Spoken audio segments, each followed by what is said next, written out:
The enigmatic vanishing I'm about to recount took place a significant number of years ago, 74 to be precise.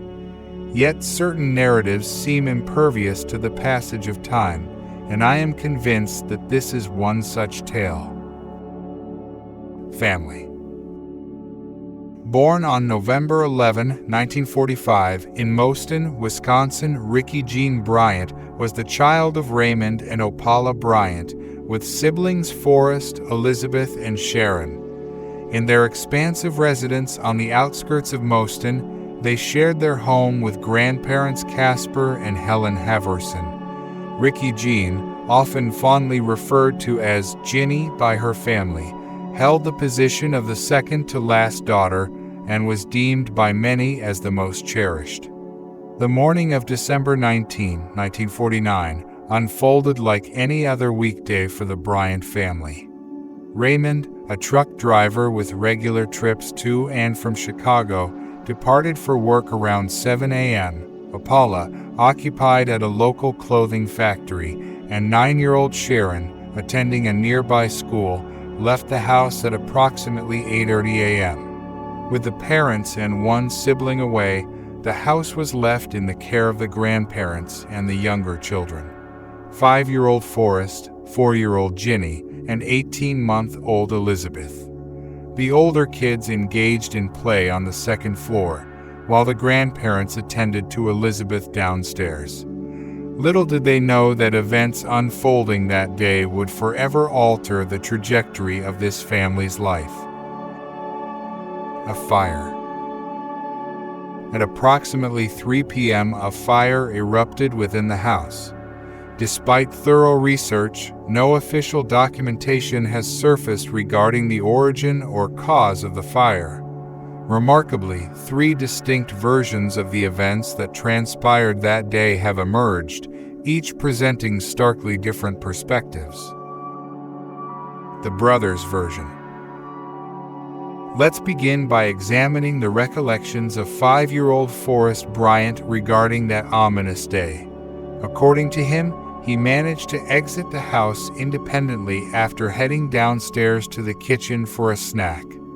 The young boy dashed into the yard, where soon after, his grandmother Helen emerged, bringing his sisters along. Instructed by Grandma to remain in the yard and watch over his sisters, Forrest observed as Helen entered the house to retrieve Grandpa, who hesitated momentarily as he searched for papers on the second-floor bedroom. As Helen stood in the doorway, Forrest witnessed the arrival of an elegant car at the house, from which a blonde-haired woman emerged.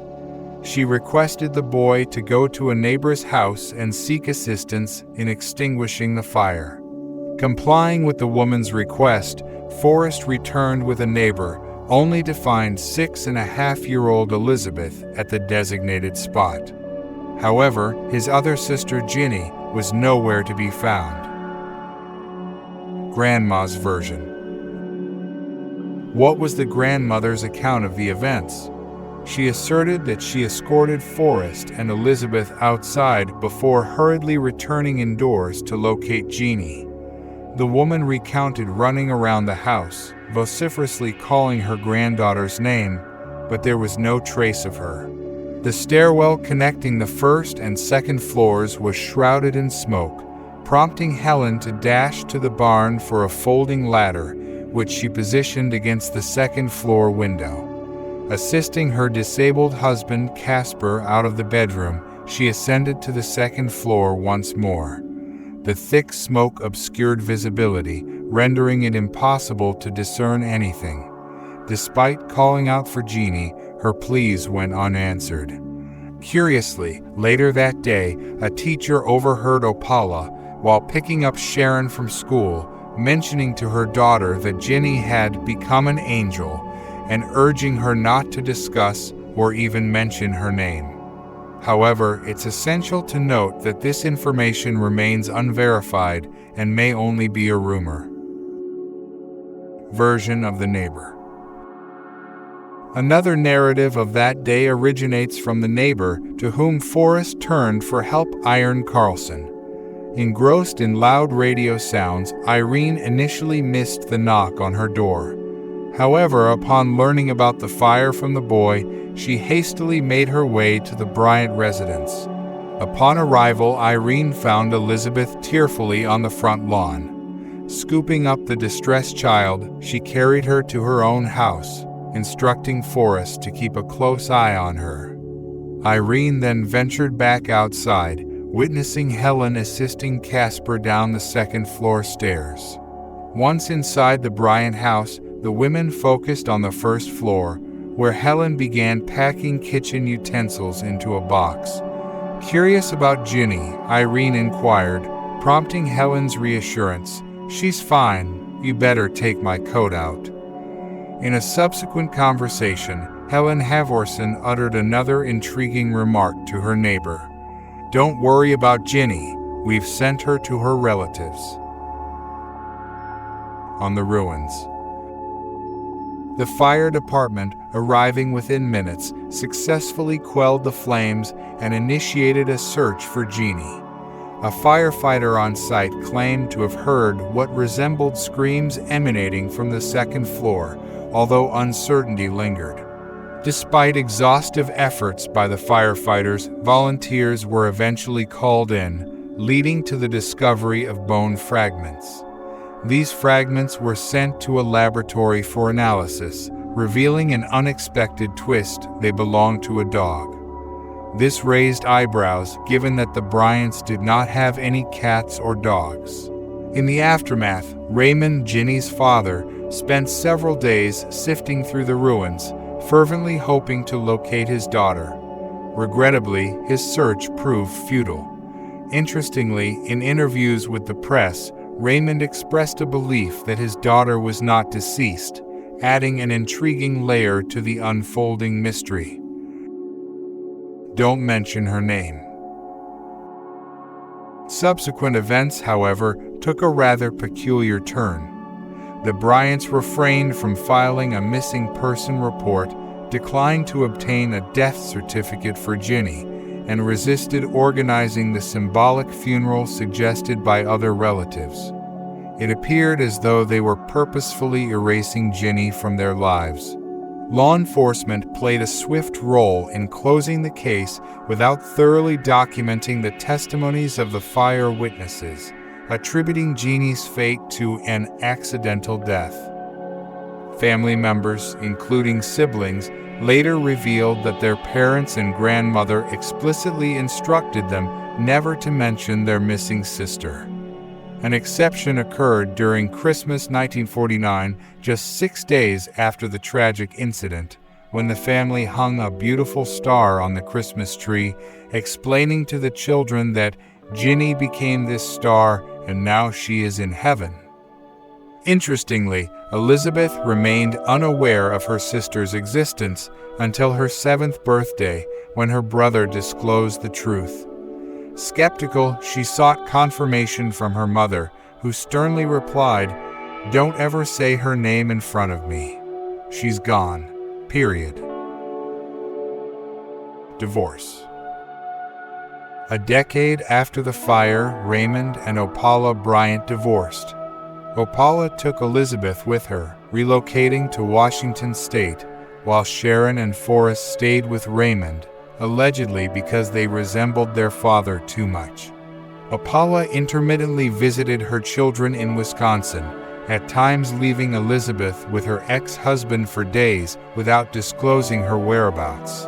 Approximately 20 years after Ginny's disappearance, Opala surprisingly decided to place a headstone in an Iowa cemetery, where her parents, Casper and Helen Havorson, were buried. Opala urged the children to visit their sister's grave and bid her farewell, but none of them complied at that time. Picking up the painting. In 1985, following the passing of Raymond and Opala, the remaining 3 children convened to discuss their elusive sister Ginny. During their conversation, they began to scrutinize their memories and unravel the mysterious aspects of Ginny's disappearance. Several details prompted them to question the official narrative. 1. They were consistently forbidden from discussing their sister. 2. The grandmother's assertion to a neighbor that Ginny had been sent to a relative's house remained inexplicable. 3.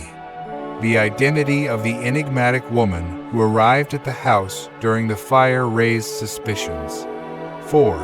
Opala's frequent disappearances sparked speculation. Could she have been secretly meeting with Ginny? 5. The burnt-down house lacked fire insurance, and to the children's knowledge, their parents had no financial means. Yet they soon acquired a new house. The origin of the funds became a pressing mystery. It wasn't until 2005 that the siblings mustered the courage to share their story with the police. To their surprise, their account received attentive consideration, leading to the official reopening of the investigation. However, a setback emerged as records pertaining to Ginny's disappearance and the fire had been destroyed in a flood in 2000. Nevertheless, authorities published an aged image of Ricky Jean Bryant on the web, though, as events unfolded, it proved ineffective in advancing the investigation. An unexpected clue. In 2018, at the age of 70, Elizabeth, persistent in her quest to uncover the truth behind her sister's disappearance, decided to meet Lois Kane, her mother's cousin. To her surprise, Lois harbored suspicions of her own regarding the girl's vanishing act. Lois, being one of Opal's closest confidantes, shared intriguing insights into her mother's past. Among these revelations was Lois's belief that Ginny had survived that fateful day, and more astonishingly, that the girl was not biologically related to Raymond, her presumed father. Further revelations from Lois included details about Opal's romantic entanglements, disclosing that she had been involved with 2 lovers over the years, although Lois was only acquainted with one of them. Elizabeth managed to locate and contact the known lover. To explore the possibility that Ginny might be his daughter, she persuaded the man's daughter, who happened to be roughly the same age as Ginny, to undergo a DNA test. Disappointingly, the results did not confirm any familial connection. Despite this setback, an intriguing theory emerged that Jeannie may not have been Raymond Bryant's biological daughter. Coupled with Opala's tendency to embark on journeys to undisclosed locations, there arose the possibility that she was visiting a second lover, potentially the one with whom the girl was residing. Reflections. In my opinion, the most enigmatic figures in this tale are the grandmother and the mother. Their behavior doesn't align with typical mourning for a lost child. Instead, they seem intent on expunging Ginny from the children's memories while retaining their own knowledge of her fate. As for the fire's origin, it appears unlikely that the grandmother or grandfather were involved, especially considering Helen's courageous efforts to rescue her husband from the second floor. Suspicion may fall on Forrest, but this raises the question: was the fire orchestrated to cover up Jeannie's disappearance, or was it an unintended accident? The sudden appearance and disappearance of the mysterious lady add an extra layer of intrigue. If there wasn't a conspiracy and the lady in the car intended to kidnap Ginny for a perceived better life, the perplexing choice to leave 18-month-old Elizabeth behind raises questions. Perhaps Ginny was the intended target. Considering the timeline, it seems improbable that Ginny perished that day. The fire ignited in the afternoon, and help arrived promptly, making it implausible for the entire house, along with all traces of the girl, to be obliterated. Hence, I lean towards the possibility of a mystery lady's involvement in Ginny's disappearance. She could potentially be linked to Opal's unknown lover, possibly a sister or friend connected to the unfolding mystery. Epilogue. I'm confident that you, my valued subscribers, will formulate your own theories regarding Ginny's disappearance, as this story provides a vast landscape for speculation. Regrettably, Forrest passed away in 2017, and Sharon followed in 2020. Despite the passage of time, Ginny's sister, Elizabeth, remains resolute in her quest to locate her missing relative, even though she can hardly recall her. I still hold on to the belief in my heart that she is alive. I aspire to find her before my time in this world concludes, Elizabeth expressed in a 2020 interview, underscoring her enduring determination in unraveling the mystery surrounding Ginny's whereabouts.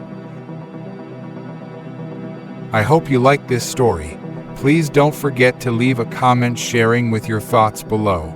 Give a thumbs up this video, and remember to hit that subscribe button to stay tuned for more captivating stories.